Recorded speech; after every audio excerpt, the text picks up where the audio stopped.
ಬೆಂಗಳೂರಿನ ಚಿನ್ನಯ್ಯನ ಪಾಳ್ಯದಲ್ಲಿ ಸ್ಫೋಟ ಏನು ಸಂಭವಿಸಿತ್ತು ಇದು ಸಿಸಿಟಿವಿಯಲ್ಲಿ ರೆಕಾರ್ಡ್ ಆಗಿದೆ ಎನ್ನುವಂಥದ್ದು ಗೊತ್ತಾಗಿದೆ. ಇಡೀ ಏರಿಯಾವೇ ಶೇಕ್ ಆಗಿದೆ. ಜನ ಕಿವಿ ಮುಚ್ಚಿಕೊಂಡು ಓಡಿದ್ದಾರೆ. ಸ್ಫೋಟದ ತೀವ್ರತೆಗೆ 7 ಮನೆಗಳು ಛಿದ್ರವಾಗಿದೆ.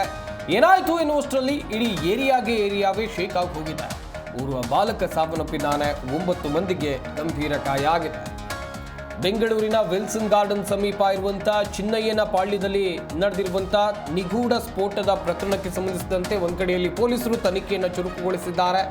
ಈ ಸ್ಫೋಟಕ್ಕೆ ಕಾರಣ ಏನು ಅಂತ ಪತ್ತೆ ಹಚ್ಚುವಂತ ಪ್ರಯತ್ನವನ್ನ ಮಾಡ್ತಾ ಇದ್ದಾರೆ. ಇತ್ತ ಸ್ಫೋಟದ ತೀವ್ರತೆ ಹೇಗಿತ್ತು ನೀವು ಕೂಡ ದೃಶ್ಯಾವಳಿಗಳಲ್ಲಿ ಗಮನಿಸ್ತಾ ಇರಬಹುದು. ಒಂದ್ ಕಡೆ ಸ್ಫೋಟ ಆಗ್ತಾ ಇದ್ದಂತೆ ಇಡೀ ಏರಿಯಾವೇ ಶೇಕ್ ಆಗಿ ಹೋಗಿದೆ. ಏರಿಯಾ ಶೇಕ್ ಆಗ್ತಾ ಇದ್ದಂತೆ ಜನರು ಕೂಡ ಭಯಭೀತರಾಗಿದ್ದಾರೆ. ಕಿವಿ ಮುಚ್ಕೊಂಡು ಓಡಿದ್ದಾರೆ. ಕೆಲವೊಂದಿಷ್ಟು ಜನ ಭಯಭೀತರಾಗಿ ಓಡ್ತಾ ಇರುವಂಥ ದೃಶ್ಯಾವಳಿಗಳನ್ನು ನೀವಿಲ್ಲಿ ನೋಡ್ತಾ ಇದ್ದೀರಾ. ಏನಾಗಿದೆ, ಕ್ಷಣ ಮಾತ್ರದಲ್ಲಿ ಸ್ಫೋಟ ಸಂಭವಿಸಿದೆ. ಅಷ್ಟೇ ಅಲ್ಲದೆ ಅಲ್ಲಿ ಏನಾಗ್ತಾ ಇದೆ ಎನ್ನುವಂಥದ್ದು ಕೂಡ ಕೆಲವೊಂದಿಷ್ಟು ಜನರಿಗೆ ಅವರಿಗೆ ಬರಲಿಲ್ಲ. ಓಡೋಕೆ ಶುರು ಮಾಡಿದ್ದಾರೆ. ಬೆಂಗಳೂರಿನ ಚಿನ್ನಯ್ಯನ ಪಾಳ್ಯದಲ್ಲಿ ನಡೆದಿರುವಂಥ ಸ್ಫೋಟದ ತೀವ್ರತೆ ಹೇಗಿದೆ ನೋಡ್ತಾ ಇರಬಹುದು.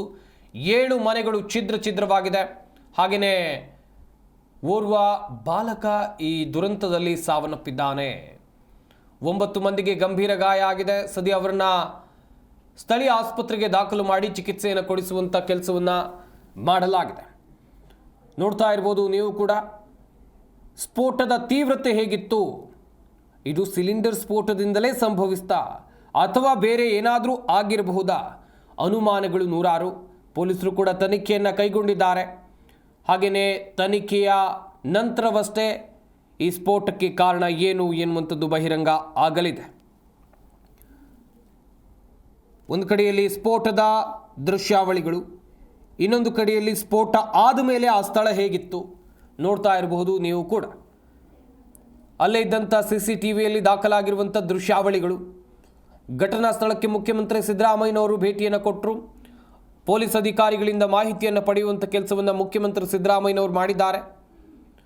ಅಲ್ಲಿ ಪರಿಶೀಲನೆಯನ್ನು ನಡೆಸುವಂಥ ಕೆಲಸವನ್ನು ಕೂಡ CM ಮಾಡಿದರು. ಬೆಂಗಳೂರಿನ ಚಿನ್ನಯ್ಯನ ಪಾಳ್ಯದಲ್ಲಿ ನಡೆದಿರುವಂಥ ಸ್ಫೋಟ ಪ್ರಕರಣಕ್ಕೆ ಸಂಬಂಧಿಸಿದಂತೆ ತನಿಖೆಯನ್ನು ಪೊಲೀಸರು ಚುರುಕುಗೊಳಿಸಿದ್ದಾರೆ.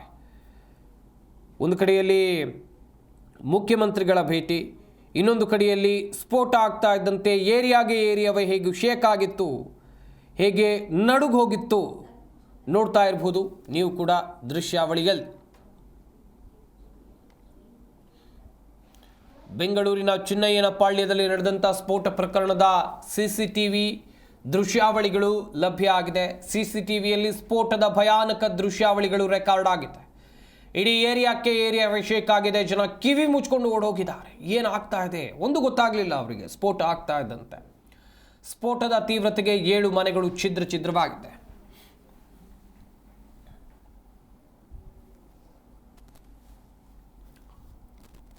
ಏನು ವಾಸನೆ ಇಲ್ಲ. ಅಲ್ಲಿ ಬ್ಲಾಸ್ಟ್ ಆಗಿರಬಹುದು, ಸಿಲಿಂಡರ್ ಬ್ಲಾಸ್ಟ್ ಆಗಿರಬಹುದು.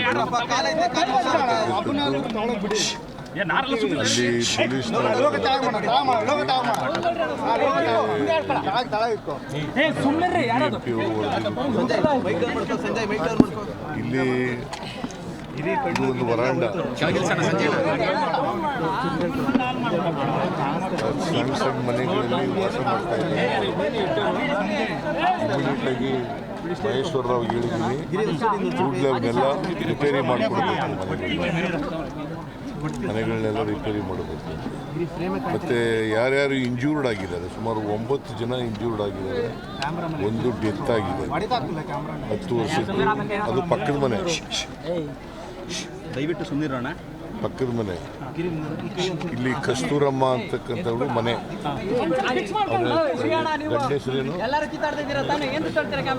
ಗಂಡೇಶ್ವರೇನು ಅಯ್ಯಪ್ಪ ಕಸ್ತೂರಮ್ಮ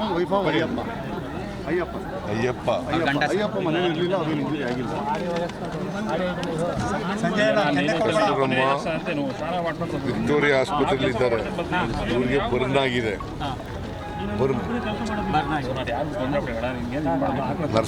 ಸಂಜಯ್ ಗಾಂಧಿ 50 ವರ್ಷ, ಸಬ್ರೀನಾ ಬಾನು 35 ವರ್ಷ ಸಂಜಯ್ ಗಾಂಧಿ ಮುಬಾರಕ್ ಅನ್ನೋರು ಸತ್ತೋಗಿರೋರು, ಮುಬಾರಕ್ ಅಂತಕ್ಕಂಥವ್ರು ಸತ್ತೋಗಿರೋರು ಸಂಜಯ್ ಗಾಂಧಿ ಆಸ್ಪತ್ರೆಗೆ ಅಡ್ಮಿಟ್ ಮಾಡಿದ್ರು, ಅಲ್ಲಿ ಸತ್ತೋಗಿದ್ದಾರೆ. ಫಾತಿಮಾ ಸಂಜಯ್ ಗಾಂಧಿ, ಇದು ಕಯಾಲ ಇಂದಿರಾ ಗಾಂಧಿ ಆಸ್ಪತ್ರೆ. ಸುಬ್ರಹ್ಮಣಿ 62 ವರ್ಷ ಅಗಡಿ ಆಸ್ಪತ್ರೆ. ಶೇಖ ನಜೀದುಲ್ಲಾ 37 ವರ್ಷ ನಿಮಾನ್ಸ್ ಆಸ್ಪತ್ರೆ. ಪ್ರಮೀಳಾ 38 ವರ್ಷ ಸಂಜಯ್ ಗಾಂಧಿ ಆಸ್ಪತ್ರೆ. ರಾಜೇಶ್ 40 ವರ್ಷ ಸಂಜಯ್ ಗಾಂಧಿ ಆಸ್ಪತ್ರೆ. ಸೊ ಒಟ್ಟು 10 ಜನ, ಒಬ್ಬರು ಸತ್ತೋಗಿದ್ದಾರೆ, 9 ಜನ ಇಂಜೂರ್ಡ್ ಆಗಿದ್ದಾರೆ. ಒಬ್ಬರು ಮುಬಾರಕ್ ಅನ್ನೋರು ಸತ್ತೋಗಿದ್ದಾರೆ. ಅವ್ರಿಗೆ, ಅವ್ರ ಮನೆ ಕುಟುಂಬದವ್ರಿಗೆ, ಮುಬಾರಕ್ಕನ ಸತ್ತೋಗಿದ್ದಾರಲ್ಲ ಅವ್ರ ಕುಟುಂಬದವ್ರಿಗೆ 5 ಲಕ್ಷ ರೂಪಾಯಿಗಳನ್ನು ಪರಿಹಾರ ಕೊಡ್ತೀವಿ. ಬೆಳಿಗ್ಗೆ 8 ಗಂಟೆ 10 ನಿಮಿಷನ 20 ನಿಮಿಷದಲ್ಲಿ ಬ್ಲಾಸ್ಟ್ ಆಯಿತು. ಆಮೇಲೆ ಮೇಲ್ನೋಟಕ್ಕೆ ಪೊಲೀಸರು ಹೇಳೋದು ಸಿಲಿಂಡರ್ ಬ್ಲಾಸ್ಟ್ ಅಂತ, ಆದರೂ ಕೂಡ ಪೊಲೀಸರು ಡಬ್ರೀಸ್ ಎಲ್ಲ ತೆಗೆದ ಮೇಲೆ ಸ್ಪಷ್ಟವಾಗಿ ಅವರು ಏನು ಕಾರಣ ಅಂತ ಹೇಳ್ತಾರೆ ಅಲ್ವಾ. ಮುಖ್ಯಮಂತ್ರಿಗಳಿಗೂ ಗೊತ್ತಾಯಿತು, ಅವರು ಬಂದರು, ನೋಡಿದ್ರು. ಎಲ್ಲ ಸಣ್ಣ ಸಣ್ಣ ಮನೆ, ಶ್ರೀರಾಮ ಅಸ್ಲಮ್ಮ ಅಂತ ಇದ್ರ ಹೆಸರು. ನಮ್ಮ ತಂದೆ ಕಾರ್ಪೊರೇಟರ್ ಆಗಿದ್ದಾರಲ್ಲ 70ರಲ್ಲಿ, ಆಗಲಿಂದಲೂ ಇಲ್ಲಿ ಮನೆಗಳು ಕಟ್ಕೊಂಡಿದ್ದಾರೆ. ಮತ್ತು ನಾನು ಇಲ್ಲಿ ಕಾರ್ಪೊರೇಟರ್ ಆಗಿದ್ದೆ, ಇದೇ ಕ್ಷೇತ್ರದಲ್ಲಿ 4 ಸಲ MLA ಆಗಿದ್ದೆ. ಎಲ್ಲ ಜನನೂ ಚೆನ್ನಾಗಿ ಗೊತ್ತು ನನಗೆ. ಮತ್ತು ಈಗ 10 ಜನಕ್ಕೆ ಗಾಯ ಆಗಿದೆ, ಅದರಲ್ಲಿ ಒಬ್ಬರು ತೀರೋಗಿದ್ದಾರೆ. ಇನ್ನು 9 ಜನ ಸಂಜಯ್ ಗಾಂಧಿ ಹಾಸ್ಪಿಟ್ಲ್ ಒಬ್ಬರು, ನಿಮ್ಯಾನ್ಸ್ ಒಬ್ಬರು ಇಂದಿರಾ ಗಾಂಧಿ ಹಾಸ್ಪಿಟ್ಲಲ್ಲಿ ಸೇರಿದ್ದಾರೆ. ಒಬ್ಬರಿಗೆ ಆ ಮನೆ ಇತ್ತಲ್ಲ ಬ್ಲಾಸ್ಟ್ ಆಯಿತು ಅಂತ ಅಂದ್ಕೊಳ್ತೀವಲ್ಲ, ಆ ಮನೆಯವ್ರಿಗೆ ಇಂಜುರೀಸ್ ಆಗಿದೆ, 30-40% ಆಗಿದೆ ಅಂತ ಹೇಳ್ತಾ ಇದ್ದಾರೆ. ಮತ್ತು ಅದು ಎಲ್ಲ ಖರ್ಚು ವೆಚ್ಚವನ್ನು BBMP ವಹಿಸುತ್ತೆ. ಮತ್ತು ಮನೆಗಳು